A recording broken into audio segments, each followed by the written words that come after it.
ऐसा क्यों कहा जाता है कि कोई भी चीज आप खरीद कर घर पर ला रहे हैं तो उसका पूजा पाठ करवाना बहुत ही ज्यादा जरूरी होता है। जी दोस्तों, खास तौर पर जो चीज आपको सस्ती में मिल रही हो तो पहले तो उसका रीजन पता करो कि वो चीज आपको सस्ती में मिल क्यों रही है, आखिर क्या है उसके पीछे का राज। और कोई भी चीज आपके पास आपने खरीदी है, कोई नई है चाहे पुरानी है, तो उसका पूजा पाठ करवा लेना चाहिए। उसके पीछे एक रीजन भी है जो कि मैं आपको स्टोरी में बताऊंगी। उसके बाद आप कोई भी चीज अगर घर में लाओगे तो पूजा पाठ जरूर करवाओगे। तो दोस्तों, कहानी को शुरू करते हैं। ये जो कहानी है वो मनोज नाम के लड़के की है, जो कि उसके साथ ये सारी घटना हुई थी 2015 में। मनोज जो है वो एक गरीब फैमिली से बिलोंग करता है, बहुत ही गरीब परिवार से संबंध रखता है। तो जो उसकी फैमिली थी, उसके पिता थे जो, वो लेबर का काम करते थे, मजदूरी का काम करते थे। उसकी वजह से उन्हें अपनी लाइफ में बहुत ही ज़्यादा कुछ गरीबी झेलनी पड़ती थी। और मुश्किल से उनके 2 वक़्त का खाना भी बहुत ही मुश्किल से हो पाता था। लेकिन जो मनोज के पिता थे, वो मनोज के बारे में बहुत ही ज़्यादा सोचते थे। उसे अच्छे स्कूल में पढ़ाते, उसे ट्यूशन भेजते, और जो भी मनोज की जो भी ज़रूरतें होती थी पढ़ाई से रिलेटेड, उसकी हर ज़रूरत पूरी करते थे, चाहे वो किसी से कर्जा लेकर ही क्यों ना करना पड़े। मनोज की पढ़ाई में वो बिल्कुल भी कोई भी दिक्कत नहीं करते थे। वो मनोज को लेकर बहुत ही ज़्यादा सीरियस थे। जो मनोज के पिता थे वो नहीं चाहते थे कि जैसे हमने अपनी लाइफ गुजारी है गरीबी में, वैसे ही मनोज को गुजारना पड़े। और मनोज भी पढ़ने में बहुत ही ज़्यादा इंटेलिजेंट था, बहुत ही ज़्यादा होशियार था। और आपको पता होगा कि जैसे घर में अगर कोई बच्चा गरीबी देखता है तो वो बच्चे पढ़ाई के मामले में बहुत ही ज़्यादा सीरियस होते हैं, बहुत ही ज़्यादा मतलब पढ़ाई में इंटेलिजेंट होते हैं। अक्सर गरीब घरों में बालक आप देख सकते हैं कि बच्चे बहुत ही होशियार होते हैं पढ़ने में, और ऐसे ही मनोज था। ऐसा करते करते जो मनोज होता है उसके 12th की परीक्षा चलने लगती है, एंड 12th क्लास में आप यकीन नहीं करेंगे कि मनोज के 93% स्कोर आते हैं, जो कि बहुत ही ज़्यादा स्कोर थे। एंड जो मनोज होता है वो ये डिसाइड करता है कि अब वो कोई जॉब करेगा। मनोज की जो पर्सनैलिटी थी एंड उसका जो बिहेवियर था वो बहुत ही ज़्यादा अच्छा था। उसकी जो कम्युनिकेशन की स्किल थी वो भी बहुत ही ज़्यादा अच्छी थी, बातचीत करने का तरीका एंड उसका बिहेवियर बहुत ही ज़्यादा बेस्ट था। तो इसी वजह से जो मनोज एक कंपनी में अप्लाई करता है, एंड ये सब कुछ देखकर मनोज को उस कंपनी में ले लिया जाता है। और फिर मनोज काफ़ी खुश होता है कि उसकी एक बड़ी कंपनी में जॉब लग गई और वहाँ पर उसे बहुत ही अच्छी सैलरी भी मिल रही थी। एंड वो अब साथ ही साथ अपनी पढ़ाई भी करता और पार्ट टाइम जॉब भी करता। उधर मनोज की फैमिली भी बहुत ही ज़्यादा खुश हो जाती है कि उनका जो बेटा था वो एक अच्छी नौकरी कर रहा है, उसकी एक अच्छी कंपनी में जॉब लग गई है। वो बहुत ही ज़्यादा खुश थे। अब जो मनोज था उसका ये सपना था कि उसकी खुद की कार हो एंड उसका खुद का घर हो। अब मनोज 4 साल लगातार उस कंपनी में काम करता है एंड कुछ पैसे जुटाकर, कुछ रुपए जुटाकर वो अब जहाँ पर रहता था वहीं पर एक प्लाट देखता है और वहां पर वो घर बनवाना स्टार्ट कर देता है। एंड वहां पर वो घर बनवाता है, जिससे उसकी फैमिली जो होती है बहुत ज्यादा खुश हो जाती है, क्योंकि जो उनकी फैमिली थी उन्होंने गरीबी देखी थी और अब जो उनका बेटा था उनके लिए एक घर बनवा रहा था। तो इसी वजह से मनोज की फैमिली बहुत ही खुश थी कि उनका बेटा उनका हर सपना पूरा कर रहा है। और ये मनोज का भी सपना था कि उसकी अपनी खुद का घर हो एंड उसका कार हो। तो अब जो मनोज होता है वो घर बनवा लेता है, घर रेडी हो जाता है, और अब उसके 3-4 महीने बाद मनोज को अब एक कार लेनी पड़ती है। जैसे कि मैंने बताया कि मनोज का सपना था अपना खुद का कार और अपने खुद के घर। तो अब वो कार के बारे में अपने एक दोस्त से बात करता है एंड दोस्त के पास फ़ोन करता है और उससे बात करता है और कहता है कि मुझे एक कार चाहिए, चाहे नई हो चाहे कोई सेकंड हैंड हो, लेकिन अपने बजट में होनी चाहिए। तो उसका जो दोस्त होता है वो कहता है कि ठीक है, मैं कहीं पर बात करके तुम्हें बताता हूँ, कहीं खोज कर अच्छी सी कार, उसके बाद मैं तुम्हारे पास फ़ोन करूँगा। अब क्या होता है कि उसी रात को लगभग रात के 11 बजे मनोज के पास उसके दोस्त का फ़ोन आता है और उसका दोस्त जो होता है वो कहता है कि मैंने एक कार देखी है जो कि 6 महीने पुरानी है और बिल्कुल नई की नई है और तुम्हारे बजट में भी है। मनोज बोलता है कि ठीक है, हम कल चलेंगे और बात करके आएंगे उस कार के बारे में। तो अब अगला दिन शुरू होता है। जो मनोज होता है वो अपने दोस्त के साथ कार देखने के लिए जाता है। जैसे ही मनोज उस कार को देखता है, मनोज को वो कार काफी पसंद आती है। बहुत ही ज्यादा अच्छी थी वो कार, और उसे देखने में ऐसा नहीं लग रहा था जैसे कि वो कोई पुरानी कार हो, वो बिल्कुल नई की नई लग रही थी। तो मनोज बिना सोचे समझे कि वो कार सस्ते में उसे क्यों मिल रही है, बिना ये कुछ जाने वो उस कार को खरीद लेता है। अब जब वो उस कार को लेता है, घर पर लाता है, तो उसकी फैमिली फिर से खुश हो जाती है कि फाइनली उनके घर में अब कार आ चुकी है। और मनोज के मम्मी पापा मनोज को बोलते हैं कि इस कार को मंदिर में लेकर जा और वहीं पर पूजा पाठ करवा कर कार को घर पर लेकर आइयो। लेकिन मनोज मना कर देता है और बोलता है कि अभी मुझे बहुत ही ज्यादा काम है, तो मैं अभी जॉब पर जा रहा हूँ और आने के बाद देखता हूँ, मैं कार को मंदिर में ले जाऊंगा और पूजा पाठ करवाऊंगा। तो उसके बाद जो मनोज होता है वो ऑफिस चला जाता है उस कार को लेकर। लेकिन रास्ते में उसके साथ कुछ अजीब सी घटनाएं होने लगती है उस कार में। है तभी रास्ते में उसने कार में बैठकर वो सीट बेल्ट लगा रखा था। बिना किसी रीजन के वो सीट बेल्ट खुल जाता है। मनोज को अजीब लगता है कि ये सीट बेल्ट उसने लगाया था और ये सीट बेल्ट खुल कैसे गया। उसके बाद जो वो स्टीयरिंग होती है वो स्टीयरिंग भी मुड़ जाती है, जिसके वजह से मनोज कई बार बचा था एक्सीडेंट होने से। तो मनोज को भी काफी अजीब लगता है कि इस कार में मेरे साथ हो क्या रहा है। और उसी दिन मनोज उस कार में पेट्रोल डलवाता है, फुल टंकी करवाता है। उसके बाद जब वो घर पर लेकर आता है उस कार को, तो रात भर तो ठीक रहता है, लेकिन जब अगली सुबह होती है, मनोज उस कार के पास जाता है, तो मनोज देखता है कि उस कार के अंदर थोड़ा सा भी पेट्रोल नहीं है। एक बूंद भी उसमें पेट्रोल नहीं थी। मनोज को लगा कि कोई गड़बड़ी होगी, लीक होगा, लेकिन कहीं से कोई लीक नहीं था। उसने नीचे जमीन पर देखा, लीक अगर हुआ होता तो जमीन पर कोई ना कोई तो बूंद गिरनी चाहिए थी पेट्रोल की, लेकिन जमीन पर कोई भी बूंद नहीं गिरी थी। मनोज को कुछ समझ में नहीं आ रहा था, क्योंकि जब से उसने ये कार ली थी उसके साथ उस कार में बहुत ही ज्यादा अजीब और गरीब चीजें हो रही थी। अब जो मनोज होता है वो ये डिसाइड करता है कि वो उस कार को मैकेनिक के पास ले जाएगा और वहां पर अपनी कार को दिखाएगा। तो वो ऐसे ही करता है, कार को गैरेज में ले जाता है और मैकेनिक को सब कुछ बता देता है कि उसमें क्या क्या प्रॉब्लम है।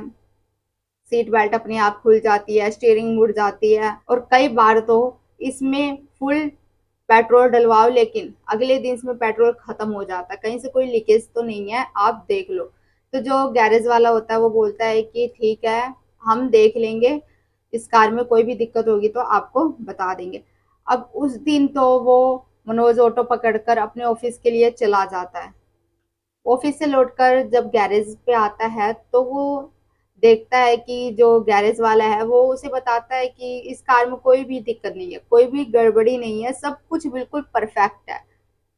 मनोज को लगा कि ये कैसे हो सकता है, जबकि मैं इस कार में बैठता हूँ तो सीट बेल्ट अपने आप खुल जाती है, टंकी फुल करवाता हूँ अपने आप खत्म हो जाती है, स्टीयरिंग मुड़ जाती है। कैसे, मतलब इसमें कोई दिक्कत होगी जब तो मेरे साथ ये सब कुछ हो रहा है। लेकिन वो जो होता है गैरेज वाला वो बोलता है कि नहीं, कार में कोई भी दिक्कत नहीं है, कार बिल्कुल ठीक है। अब मनोज गैरेज से अपनी कार ले जाता है।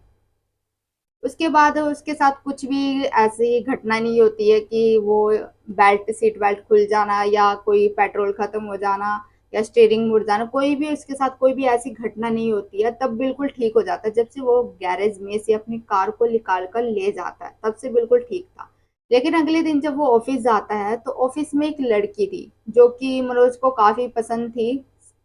तो वो जो लड़की थी वो मनोज को बोलती है कि मुझे क्या घर पर छोड़ दोगे। तो मनोज बोलता है कि ठीक है। जो उस लड़के का घर था वो मनोज के घर के आसपास ही था, एक दो गली छोड़कर। तो मनोज बोलता है कि ठीक है, मैं आपको आपके घर छोड़ दूंगा। मनोज भी काफी खुश हो जाता है क्योंकि वो उस लड़की को पसंद करता था और वो लड़की खुद उसके कार में आकर बैठी थी। अब मनोज साउंड म्यूजिक चलाता है, म्यूजिक अच्छे गाने वगैरह लगाकर चलाने लगता है। तभी रास्ते में जो म्यूजिक होता है वो अपने आप बंद हो जाता है। मनोज को लगता है कि शायद कोई ग्लिच आ गया होगा, उसकी वजह से म्यूजिक बंद हो गया होगा। तो मनोज जो होता है वो दोबारा से म्यूजिक चला देता है और दोबारा से वो अपनी कार को मस्ती में ले जा रहा होता है, लेकिन तभी फिर से साउंड बंद हो जाता है। और इस बार मनोज को समझ में नहीं आता है उसके साथ क्या हो रहा है। उसने 2 बार म्यूजिक चलाया और दोनों बार अपने आप बंद हो गया। अब वो म्यूजिक चलाता भी नहीं है, म्यूजिक बंद ही कर देता है। तभी जो उसके साथ में लड़की बैठी होती है, वो लड़की मनोज को बोलती है कि ये सीट बेल्ट अपने आप खुल गया। तो मनोज भी अपनी सीट बेल्ट देखता है, तो मनोज भी बोलता है कि मेरा भी सीट बेल्ट खुल गया। उस वक्त मनोज को तो पता चल जाता है कि इस कार में कोई ना कोई गड़बड़ी है, कोई ना कोई दिक्कत है, लेकिन वो उस लड़की को नहीं बताता है। तभी थोड़ी दूर वो गए हुए होते हैं, तभी उस लड़की के हाथों पर एक खून का बूंद गिरता है। वो लड़की उस खून के बूंद को देखकर बहुत ही ज्यादा डर जाती है और भूलती है कि खून खून खून। मनोज भी बहुत ज्यादा डर जाता है, बोलता है कि कहाँ है कहाँ है। तो वो दिखाती है अपने हाथों पर, देखो ये खून की बूंद ये कहाँ से आई है। मनोज कार के ऊपर ऐसे हाथ मारता है, तो वहां पर तो कहीं कोई बूंद नहीं थी खून की। और सबसे जरूरी बात की चारों के चारों जो गेट थे वो बंद थे, तो ये खून की बूंद आ कहाँ सकती है। मनोज को कुछ समझ में नहीं आ रहा था। उसे ऐसा लगा कि जब ये लड़की मेरे कार में बैठी तभी इस कार में ऐसी सारी दिक्कतें होनी थी क्या, कोई प्रॉब्लम होनी थी। मनोज को तो समझ में आ जाता है कि ये उसके कार में कोई ना कोई दिक्कत है, लेकिन उस लड़की से वो बिल्कुल भी कुछ भी नहीं बोलता है और फिर उसे उसके घर पर उतार देता है। उतारने के बाद जब वो घर पर आता है तो पूरी रात मनोज के दिमाग में यही चलती है कि उस के हाथों पर खून कैसे आया, उस कार में स्टीयरिंग अपने आप क्यों घूम जाती है, सीट बेल्ट क्यों खुल जाता है, पेट्रोल क्यों खत्म हो जाता है। रात भर मनोज के दिमाग में यही सारी बातें चलती रही। अब अगली सुबह होती है तो मनोज देखता है कि उसके घर पर उसकी मौसी का लड़का आया हुआ होता है। मौसी का लड़का मनोज को बोलता है कि भैया आज कहीं घूमने चलते हैं, वैसे भी मैं बहुत दिनों बाद आपके घर पर आया हूँ, तो आज आप ऑफिस से छुट्टी ले लीजिए और हम कहीं बाहर घूमने चलेंगे, बहुत ज्यादा इंजॉय करेंगे। और वैसे भी आपने नई कार ले रखी है तो बहुत ज्यादा मजे आएंगे। तो वो जो मनोज होता है उस दिन ऑफिस से छुट्टी ले लेता है और वो अपने मौसी के लड़के के साथ बाहर घूमने के लिए अपनी कार में निकल पड़ता है। अब घूमते घूमते उन्हें रात हो जाती है। रात को जब वो घर लौट रहे होते हैं तो रास्ते में उनके साथ कुछ अजीब सी घटनाएं होती हैं। उन्होंने अपनी कार में म्यूजिक चला रखा था। म्यूजिक चलाते चलाते वो अपनी कार को चला रहे थे हाईवे से। हाईवे पर कोई भी नहीं था, हाईवे बहुत ही ज्यादा सुनसान थी। मतलब वहां पर एक का दुक्का ही गाड़ियां नजर आ रही थी, इतनी ज्यादा वहां पर ट्रैफिक नहीं थी। तो वो म्यूजिक चला रहे थे, 40-50 की स्पीड थी, अपनी गाड़ी को बिल्कुल आराम से चलाए जा रहे थे, गाने सुन रहे थे मस्ती में। तभी जो उनका बैलेंस होता है वो बिगड़ने लगता है, सीट बेल्ट खुल जाती है अपने आप और जो स्टीयरिंग था वो अपने आप मुड़ जाता है। और जो उनकी गाड़ी की स्पीड थी वो बहुत ही ज्यादा बढ़ जाती है, इतनी ज्यादा स्पीड बढ़ती है कि वो कार घिसटते घिसटते उस हाईवे के रोड पर जाकर टकराती है। और वहां पर शुक्र हो कि जो मनोज था और वो लड़का था मौसी का उसका, वो दोनों बच चुके थे, उन्हें कुछ नहीं हुआ था। लेकिन कार का बहुत ही बुरी तरह से एक्सीडेंट हो चुका था। जिस तरफ से कार टकराई थी उस तरफ का हिस्सा बहुत ही ज्यादा डैमेज हो चुका था। तो मनोज को लगा कि शायद इस कार के अंदर कोई ना कोई गड़बड़ी जरूर है, तभी ये सब कुछ उसके साथ हो रहा है। अब जैसे तैसे वो अपने आप को संभालते हैं, उस कार को भी संभालते हैं और उस कार में बैठकर आराम से अपनी कार को चलाने लगते। बिल्कुल स्लो स्लो में चलाए जा रहे थे वो अपनी कार को। तभी जो उसके मौसी का लड़का होता है वो सामने वाले शीशे में देखता है कि पीछे वाली सीट पर 2 परछाइयां दिखाई दे रही है, एक आदमी की और एक छोटे बच्चे की। वो मनोज को बोलता है कि पीछे वाली सीट पर कोई बैठा हुआ है। मनोज पीछे मुड़कर देखता है तो कोई नहीं होता है, लेकिन मनोज जब शीशे में देखता है तो उसे 2 परछाइयां दिखाई देती है, जो कि एक आदमी की थी और एक छोटी बच्ची की थी। लेकिन सबसे डरा देने वाली बात यह थी कि वो दोनों जब भी पीछे मुड़कर देखते, पीछे वाली सीट पर कोई भी नहीं होता था, बल्कि वो मिरर में ही उन्हें दिखाई दे रहे थे। अब तो हद हो जाती है जब वो लड़की जोर जोर से रोने लगती है और वो आदमी उस कार में चिल्लाने लगता है। दोनों बहुत ही ज्यादा डर जाते हैं। दोनों को होश ही नहीं रहता कि वो मतलब अपनी कार को कैसे चलाए, कैसे संभाले। वो बहुत ही ज्यादा डर रहे थे। उस वक्त उन्हें कोई भी आइडिया नहीं था वो कैसे बचे। वो जोर जोर से चिल्लाते हैं कि बचाओ बचाओ हमें बचाओ, क्योंकि उस वक्त उन्होंने अपनी कार से स्टेयरिंग पर से हाथ हटा लिया था, और ऊपर से वो जो कार थी वो कार को कोई और ही कंट्रोल कर रहा था। एक तरह से कहे तो जो उसमें पीछे वाली सीट पर जो परछाइयां दिखाई दे रही थी, वही उस कार को कंट्रोल कर रही थी। मनोज ने उस कार के किसी भी पार्ट्स पर अपना हाथ नहीं रखा था, वो कार अपनी आप ही चल रही थी।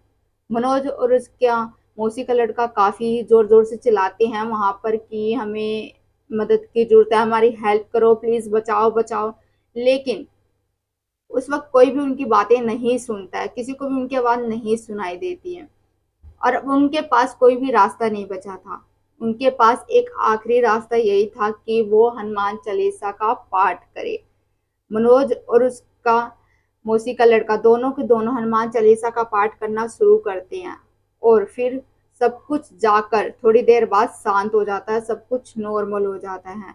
उसमें जो दो परछाइयां दिखाई दे रही थी, आदमी की और वो लड़की की, वो गायब हो जाती है। और उसके बाद वो कार भी अपने आप कंट्रोल में आ जाती है। उस कार को वो अपने घर के बाहर ही छोड़ देते हैं, जहां पर पड़ी थी वहीं छोड़ देते हैं, और वहीं से दोनों के दोनों भागे भागे घर के अंदर आते हैं। अब मनोज ये डिसाइड करता है कि उसने जिससे ये कार खरीदी थी उससे ये पूछ के आएगा कि इस कार में आखिर बात क्या है, और उसमें उस कार के अंदर वो दो परछाइयां किसकी दिखाई दे रही है। मनोज उस रात को काफी डर चुका था, उसे रात भर नींद नहीं आई थी। अब अगली सुबह होती है। मनोज ने जिससे वो कार खरीदी थी उस औरत के पास जाता और उस औरत से पूछता है कि उस कार के अंदर दिक्कत क्या है, आखिर वो दो परछाइयां किसकी थी। वो औरत मनोज को बताती है कि उस कार में उसके पति की और उसकी छोटी बच्ची की रोड एक्सीडेंट में मौत हो चुकी थी, जो कि वो उसी कार में बैठे हुए थे और उसी कार में बैठकर ड्राइव कर रहे थे, तो उनका उसी कार में एक्सीडेंट हो जाता है। और ये बोलते बोलते वो जो औरत थी वो काफी रो रही थी, क्योंकि उसकी इकलौती बच्ची थी वो, और उसके हस्बैंड भी इस दुनिया से चले गए थे, तो उसे काफी दुख हो रहा था। मनोज को भी बहुत ही ज्यादा दुख होता है कि उसके कार में ये सारी चीजें हो रही थी और उसके कार को कोई और कंट्रोल कर रहा था। अब जो वो औरत होती है वो भी ये डिसाइड कर लेती है कि वो अपने हस्बैंड की और उस छोटी बच्ची की पूजा करवाएंगे, ताकि उनकी आत्मा को शांति मिले।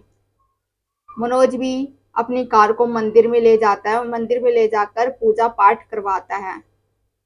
उसके बाद से कभी भी वो घटना नहीं हुई उसके साथ, जो कि उस कार में उसके साथ हर बार होती थी। कभी भी उन दोनों की परछाई दोबारा मनोज को नहीं दिखी, कभी स्टीयरिंग नहीं मुड़ी, कभी सीट बेल्ट नहीं खुली, और ना ही कोई पेट्रोल खत्म हुआ।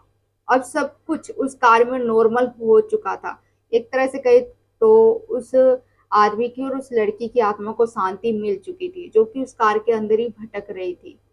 तो दोस्तों इसलिए बोलते हैं कि अगर कोई भी चीज आप घर पर खरीद कर लेकर आओ, चाहे वो पुरानी हो चाहे वो नई हो, तो उसका पूजा पाठ करवा लेना चाहिए। मनोज ने ये सब नहीं करा था, तो इसके साथ ये सारी घटना हुई। लेकिन ऐसा बोलते हैं कि पूजा पाठ करवाने के बाद जो भी सामान पर कोई भी बुरी शक्ति होती है, बुरी नकारात्मक जो भी शक्तियां होती है, वो सब खत्म हो जाती है और फिर सब कुछ अच्छे से चलने लगता है। इसलिए कभी भी कुछ भी करो तो पूजा पाठ करवा लेना चाहिए। तो दोस्तों ये थी आज की स्टोरी। आपको कैसी लगी, अच्छी लगी हो तो लाइक कर देना, शेयर करना एंड सब्सक्राइब करना। दोस्तों मिलेंगे एक और नए रियल हॉरर स्टोरी में, तब तक के लिए आप लोग अपना ध्यान रखिए। धन्यवाद।